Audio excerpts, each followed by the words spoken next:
The first thing I remember is the sound. Not yelling, not footsteps, the dishwasher. That low mechanical hum coming from the kitchen at 12:47 a.m., like nothing important was happening at all.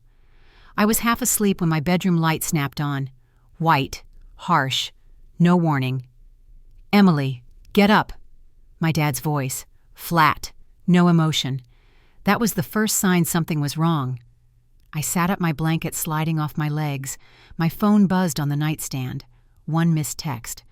From my brother. "We need to talk." I didn't have time to open it. Lucas was standing in the doorway behind my parents' shoulders, hunched, eyes red. He looked small, fragile, like he might shatter if someone raised their voice. My mom stood with her arms crossed. Not angry, just closed. "What's going on?" I asked. No one answered me. Dad stepped into my room and went straight to my desk. He didn't ask permission. He never did. He pulled open the top drawer, the one where I kept old notebooks and a cracked lip balm. His hand stopped. He lifted something slowly, like he wanted me to see it clearly. My grandfather's watch. Gold face, brown leather strap. The one my mom kept wrapped in a cloth in her jewelry box. The one she never wore. The room tilted. I started. Lucas broke down. A sharp, ugly sound, like air being ripped out of his chest. "I didn't want it to be like this," he said, voice shaking. I saw her earlier, near Mom's room." My mom inhaled sharply. Dad turned to me. "That true?" "No," I said. One word. Clean. Solid. Lucas shook his head, tears sliding down his face. Why would I lie? That was the moment. That was the first snap. Because he wasn't crying like someone who was hurt. He was crying like someone who was relieved. If you've ever had family treat you like you don't matter, like your voice is optional, and the truth depends on who tells it, hit like. Subscribe. You're not alone in this. And keep listening.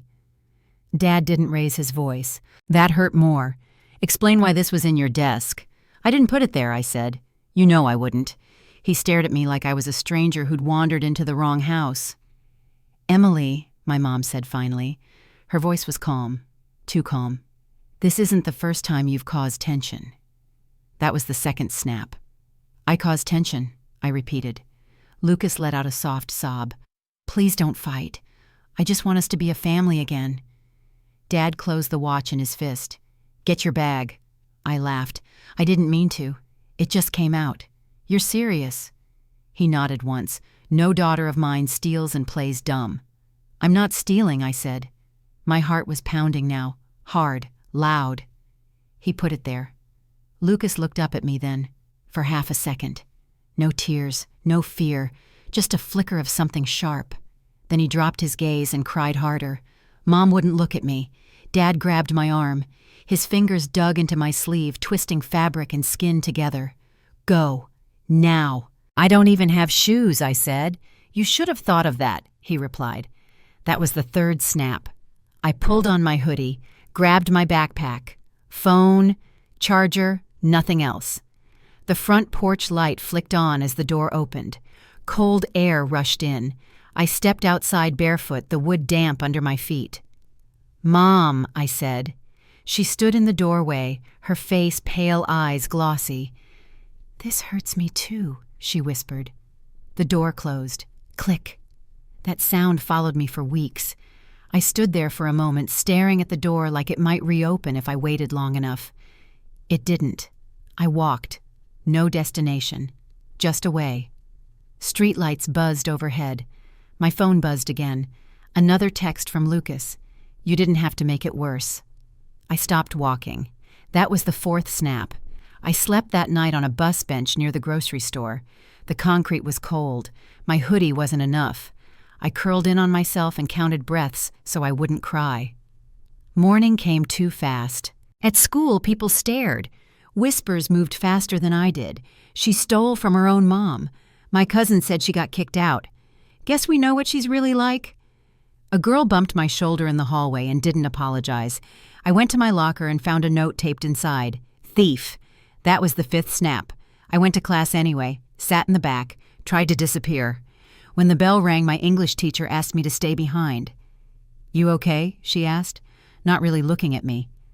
"I don't have a place to stay," I said. "My family threw me out." She paused, then sighed. "These are complicated situations. That was the 6th snap. I left school before lunch. I didn't go back."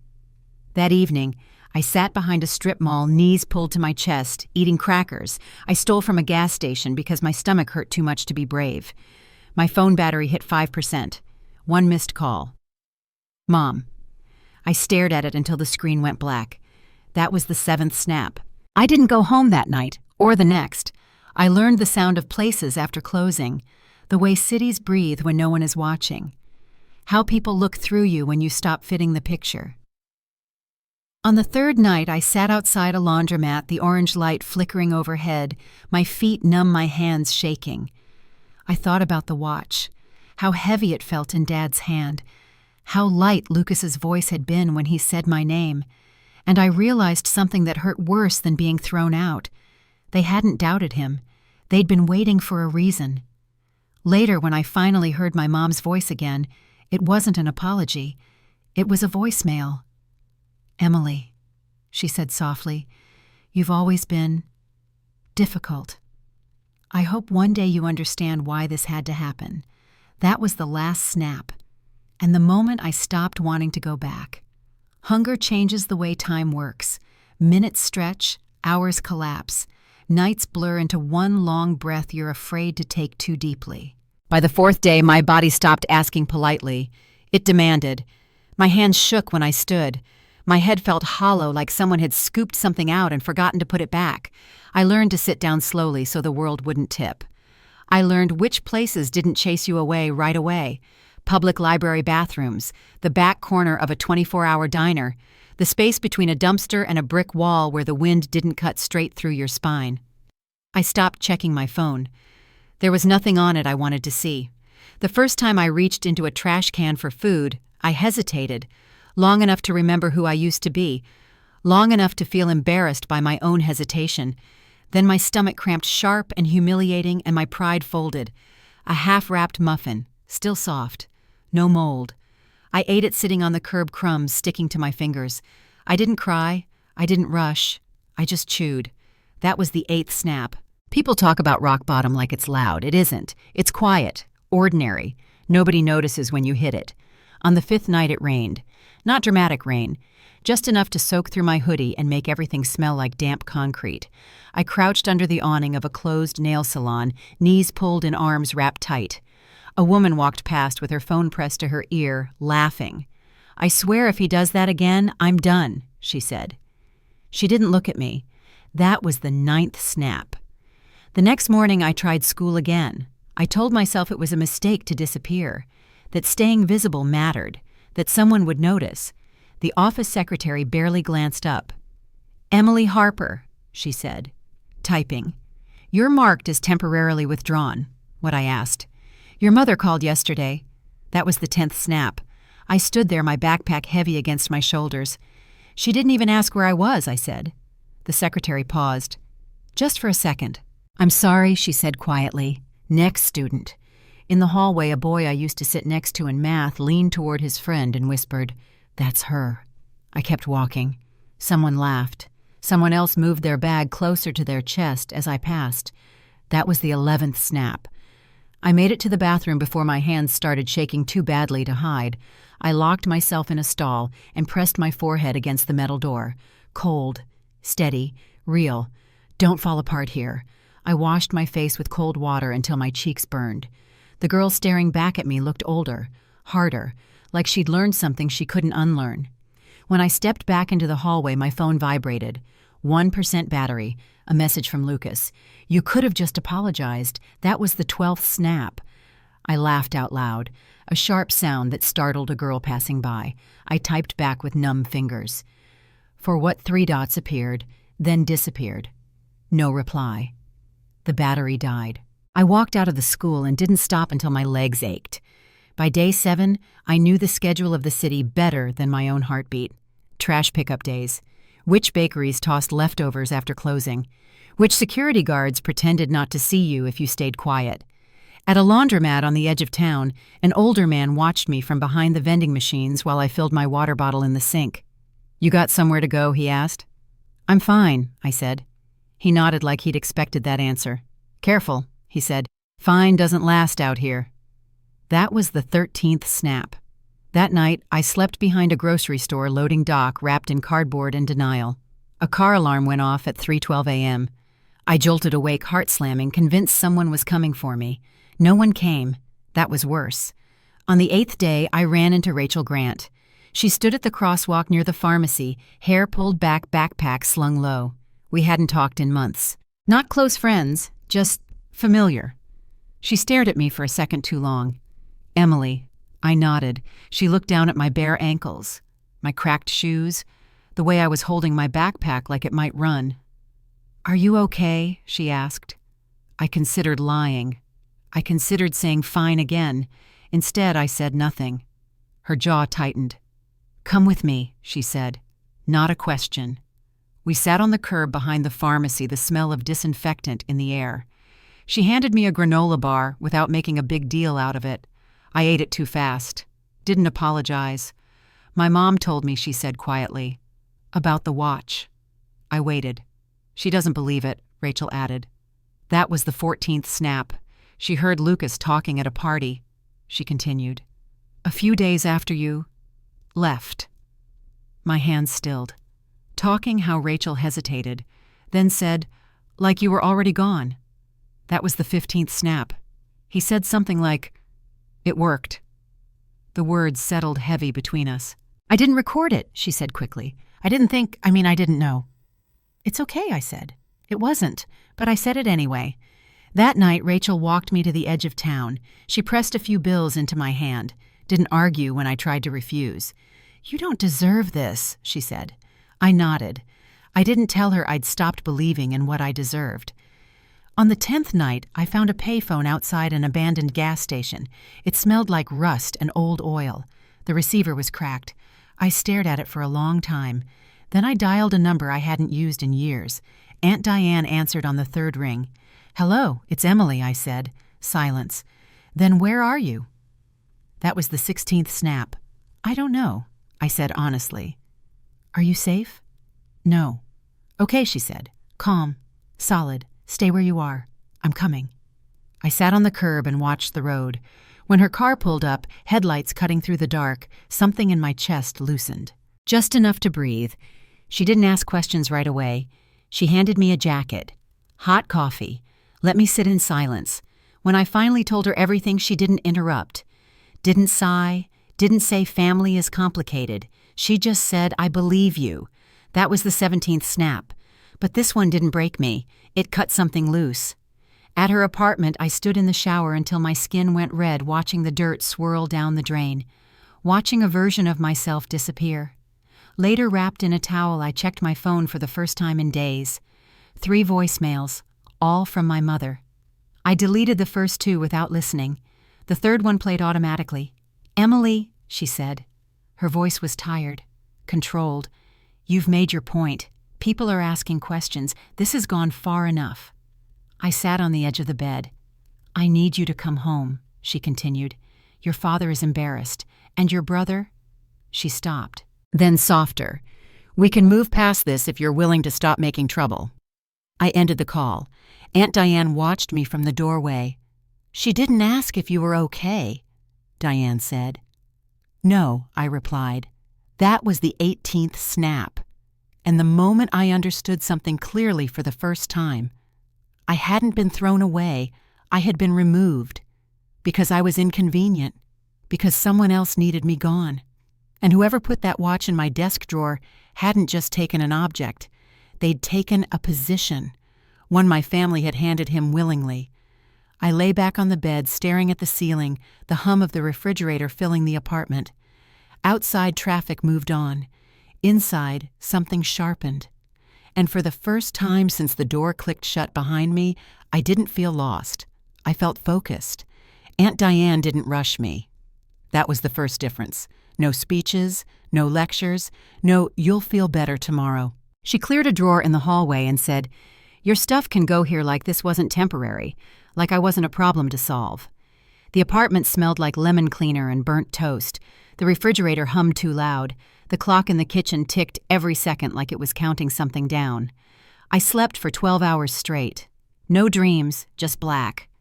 When I woke up, there was a sticky note on the counter. Back at 6, food in the fridge, don't disappear. That line landed harder than she knew. Don't disappear.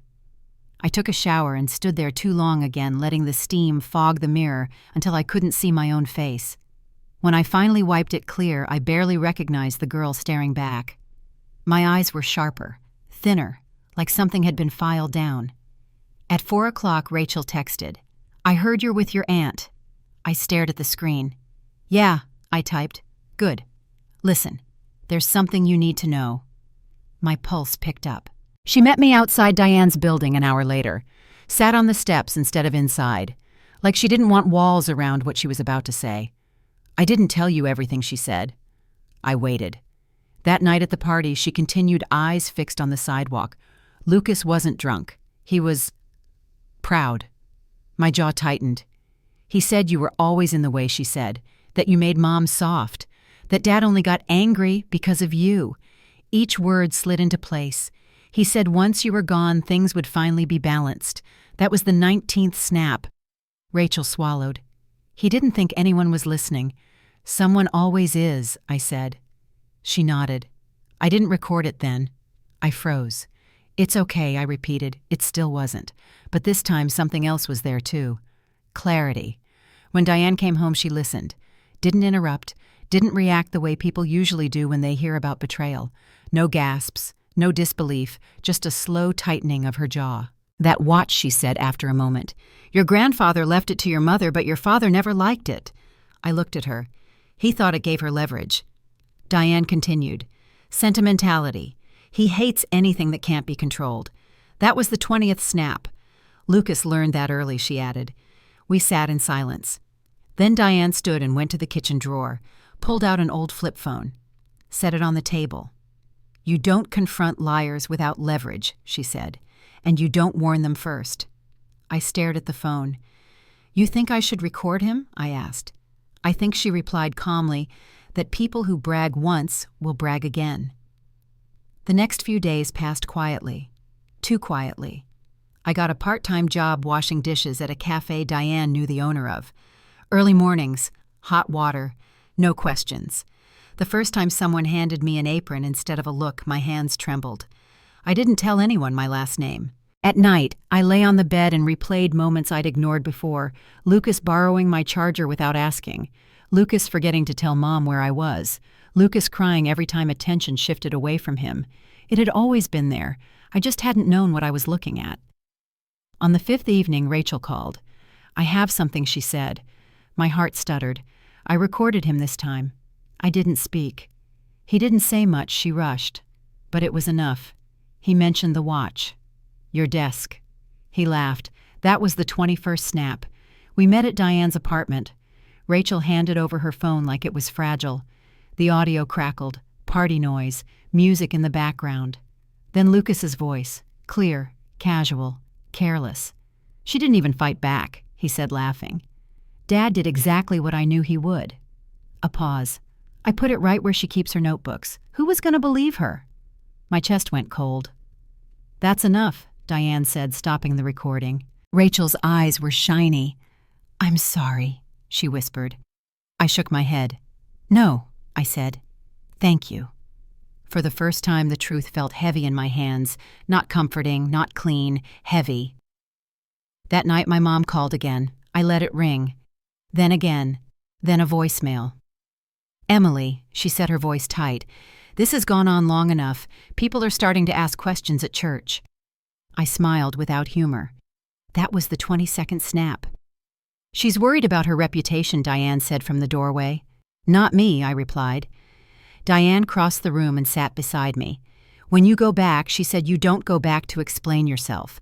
"I know," I said. "You go back to end it." I nodded. Because something had shifted. I wasn't trying to be believed anymore. I was preparing to be undeniable. The next afternoon, I stood outside my parents' house for the first time since the night I was thrown out. Same siding, same porch light, same door, different girl. My phone felt solid in my pocket.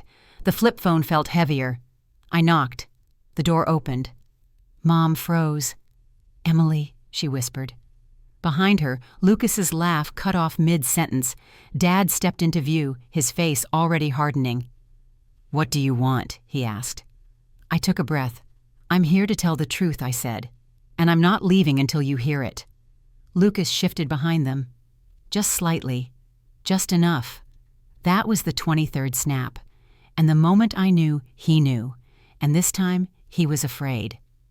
The living room smelled like lemon polish and old rules. Nothing had changed. That was the problem. Dad didn't invite me in. He stepped aside like he was tolerating a delivery he hadn't ordered. Mom hovered behind him, hands twisting together. Lucas stayed back half hidden near the hallway, pretending to scroll on his phone. Pretending badly. "Say what you came to say," Dad said. "And then you're done."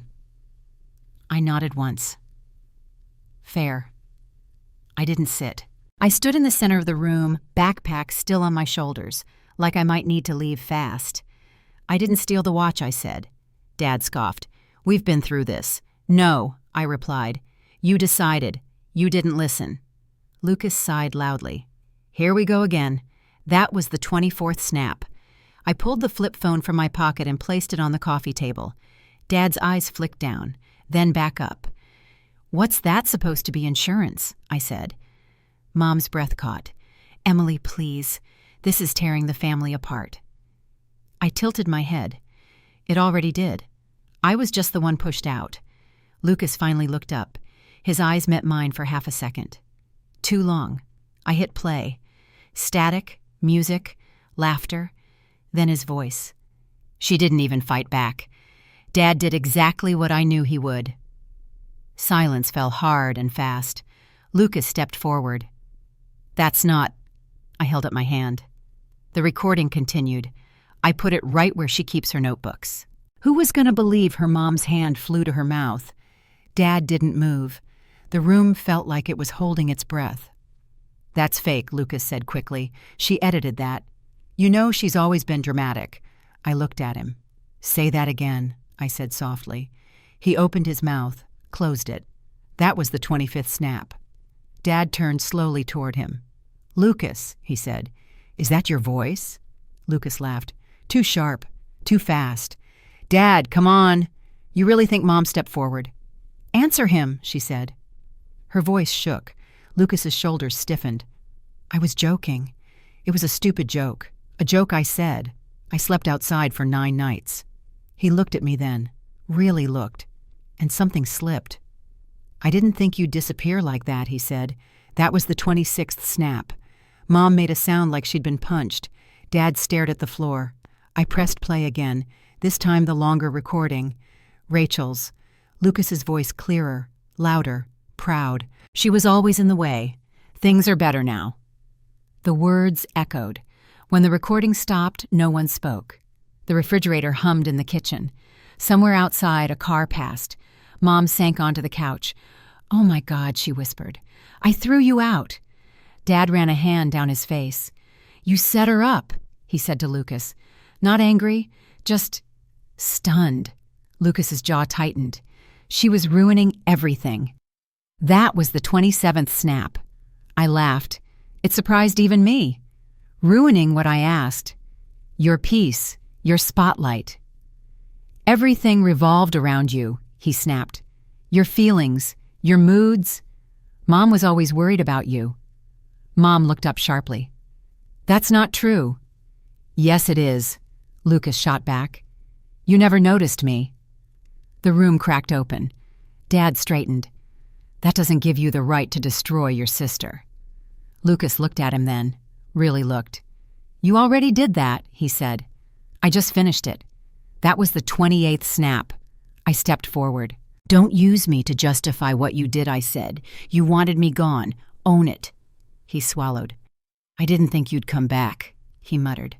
"I know," I replied. "That's why you bragged." Mom stood suddenly. Her face was pale. Her hands were shaking. "You watched your sister walk out barefoot," she said to Lucas.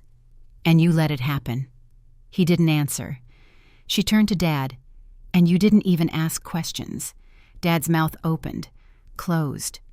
Mom looked at me. Tears streamed down her face now. Quiet, uncontrolled. "I'm so sorry," she said. "I failed you." That was the 29th snap. But it didn't feel like relief. It felt late. I stepped back. "Sorry doesn't give me my nights back," I said. "Or my name." Dad nodded slowly. "What do you want?" he asked. I met his eyes. "Fix what you broke," I said. "Tell the truth. Everywhere you told the lie." Mom nodded immediately. "I will." Lucas laughed bitterly. "You're taking her side now." Mom turned on him. "There are no sides," she said. "There's right and wrong. And you chose wrong." Dad exhaled hard. "Pack a bag," he told Lucas. Lucas froze. "What?" "You're staying with your uncle for a while," Dad said. "We need space." Lucas's face twisted. "You're kicking me out." I said nothing. Mom didn't look at him. Dad added quietly, "You kicked your sister out first. That was the 30th snap." Lucas grabbed his jacket, eyes wild. "This isn't over," he said to me. I nodded. "I know." I turned to Mom. "I'm not coming back," I said. "Not now." Her face crumpled. "I understand," she whispered. I believed her. That didn't change anything. I picked up the flip phone. As I reached the door, Mom spoke again. "I'll tell them," she said. "The school, church, everyone." I paused. "Do it because it's right," I said, "not because you're embarrassed." She nodded. The door closed behind me. Outside, the air felt lighter, colder, real. I stood on the porch for a moment, listening. No footsteps followed. No one called my name. That was fine, because for the first time I wasn't leaving in shame. I was walking away with the truth. And inside that house, everything I hadn't broken was finally falling apart. The truth doesn't explode.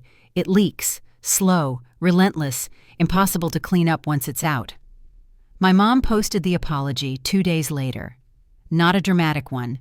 No excuses, no poetry, just facts. She wrote that I had been falsely accused, that my brother had planted the watch, that they had believed him without listening to me, that they had forced their daughter out of the house. She used my full name. That mattered. By noon, the post was everywhere. Screenshots moved faster than apologies ever do. Neighbors shared it. People I hadn't spoken to in years commented. Some were angry, some were kind, most were shocked. A few asked why it took proof to believe a teenage girl. I read every word once. Then I closed the app. I didn't need the crowd anymore. Rachel texted me that night. School called Lucas in. He didn't look untouchable. I imagined him sitting in that office, hands folded, smile gone. That image didn't feel good. It felt final. Dad tried to call. I let it ring. Mom sent a message instead. We told everyone, the school, the church, your name is clear. I stared at the screen, clear, like it had ever been dirty. Aunt Diane watched me from the kitchen. You don't owe them a response, she said. I know, I replied, but I sent one anyway. Thank you for telling the truth. Nothing else. That was all they were getting. The next week, things shifted quietly. The cafe owner asked if I wanted more hours. A woman from church mailed me a grocery gift card with no return address. Someone slipped a note under Diane's door that just said, "You're brave." I threw it away. Not because it hurt, because I didn't need to be brave anymore. I needed to be steady. Lucas was suspended for a month, not for what he did to me, for conduct unbecoming. That phrase stuck with me, like there was a polite way to describe cruelty. Dad moved him to my uncle's place across town. Temporary, they said. Everything is temporary when you're trying not to name it. Mom left me 3 voicemails. In the last one, her voice cracked. I don't recognize him, she said, and I don't recognize myself. I didn't call back. Some realizations aren't meant to be shared. A week later, Dad sent a letter, handwritten, careful. He said he should have protected me. He said he let anger decide. He said he hoped one day I'd come home. I folded the letter and put it in a drawer. Hope is a request. I wasn't accepting anymore. I moved into a room above a bookstore on Pine Street. Small, narrow, slanted ceiling, mine. The first night I lay on the bed and listened to the building settle. Pipes clicking, pages turning downstairs. No dishwasher humming in the background. Silence. The good kind. On my first day walking to work from that room, I passed my old street. I didn't slow down. At the bus stop, I saw my mom's car across the intersection. She didn't see me. I watched the light change. I didn't wave. That wasn't cruelty. That was distance. And distance is sometimes the most honest form of care. Rachel visited once. She brought takeout and sat cross-legged on the floor. "He doesn't talk much anymore," she said carefully. "Lucas." I shrugged. "He talked enough." She nodded. "Do you miss them?" she asked. I thought about it. About the porch light, the click of the lock, the voicemail that said I was difficult. "No," I said. "I miss who I thought they were." That answer surprised me. It felt true. A month later, my mom sent one last message. "If you ever want to talk, I'm here." I stared at it for a long time. Then I typed back, "I know," and I meant it. But knowing someone is there doesn't mean you need to go back. Some doors close, others stay closed. Both can be right. On a quiet Sunday morning, I stood in the bookstore before opening hours. The owner let me help shelve returns for extra cash. My hands moved automatically. A man browsing nearby glanced at me. "You work here?" he asked. "Yeah," I said. He smiled. "Lucky place to land." I watched him leave. Lucky wasn't the word I would have chosen. Earned was closer. That night, I sat on my bed and scrolled through my phone. No missed calls, no apologies waiting, no emergencies. Just space. I thought about the watch, still in my parents' house, still ticking. Time keeps going, even when families don't. I turned off the light and lay back. Tomorrow I'd wake up and go to work, pay rent, build something quiet and solid. No audience, no proof required. And somewhere across town, a boy who thought removing me would fix everything was learning what it costs to be believed without earning it. I didn't need to watch that lesson. I had my own life to live. And for the first time, it didn't include asking anyone for permission.